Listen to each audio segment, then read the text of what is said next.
What is up, guys? Welcome back to another episode on EI Entertainment Studios. In today's video we're going to be talking about a huge metaphor that I came across and I noticed in Godzilla City on the Edge of Battle. Without further ado, let's get into this and let's crack this metaphor. So I'm just wondering if am I the only person who thought of this metaphor as this way, who saw this? Leave in the comment section below after I tell you, obviously. So, let's begin, guys.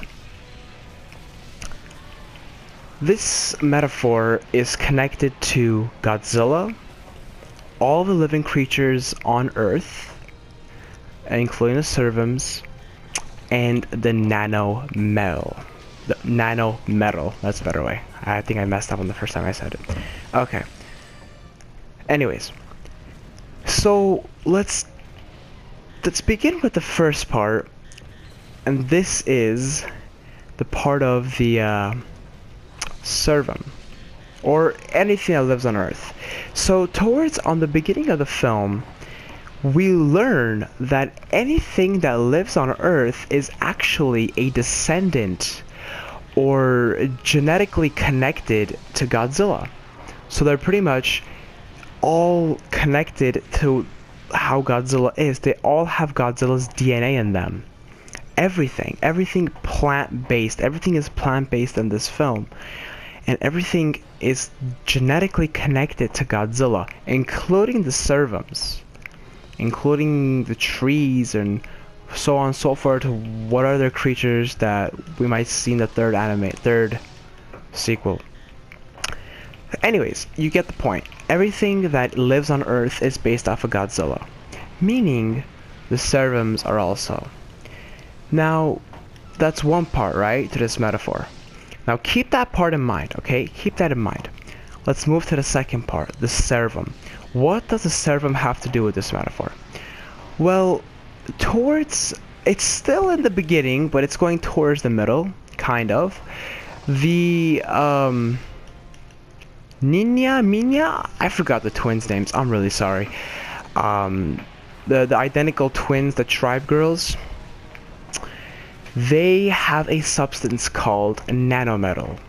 And nanometal is extracted from Mechagodzilla. And you guys will learn that once you watch the movie. And I am so sorry if I didn't say this, but obviously this has a lot of spoilers. I said it too late. But yes, it has spoilers. Anyways. So they extract it from Mechagodzilla. I'm not going to go deep into that. I don't want to confuse you guys because that's nothing to do with this metaphor, but I just want to let you guys know where they get that from. It's a nanometal, and they kill it. They kill the Serums with this so-called nanometal, right? You know, Haru and his team are shooting at these Serums with the guns and nothing's happening, but they get these arrows covered in nanometal, and wha-bam! Into Serum's necks, and the Serum is gone. He's dead. Now, what does that mean? Well, that means actually, it literally says in the movie, this part, so if the Serums are genetically connected to Godzilla, and they could be killed by the nano metal, does that mean Godzilla could be killed? That's what they figure out, and that's what they plan to do.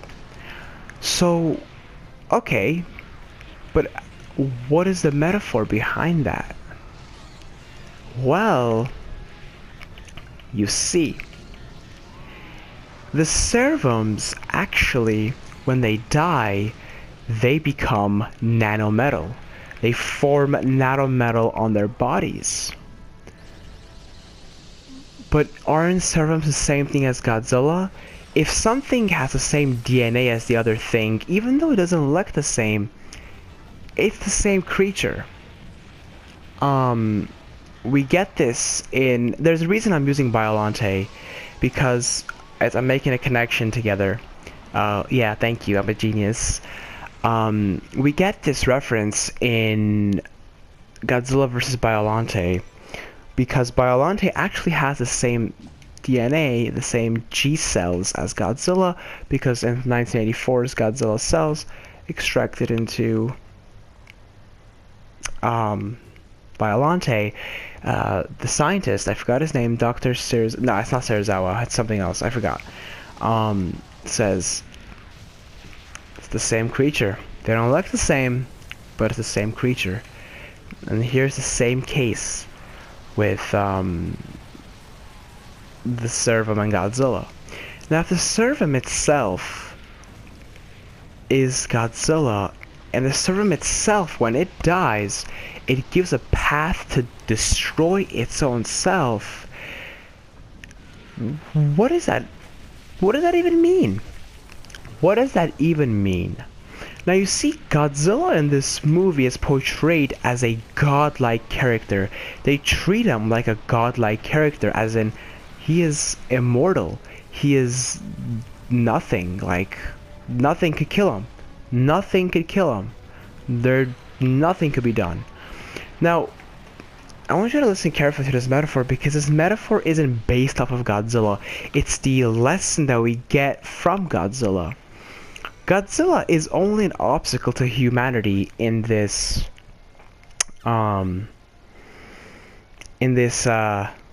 post-pandemic world of Godzilla to Haru and his team. What is the lesson here? Nothing as big as Godzilla is undefeatable. Even the biggest, strongest things are equipped with two things. Okay? They're equipped with two things. Strength. And what is the other thing? It's a long thing. Everything cancels itself. Right? There is no way that there is a hardship in life that you can do, or you can, well, let me rephrase that.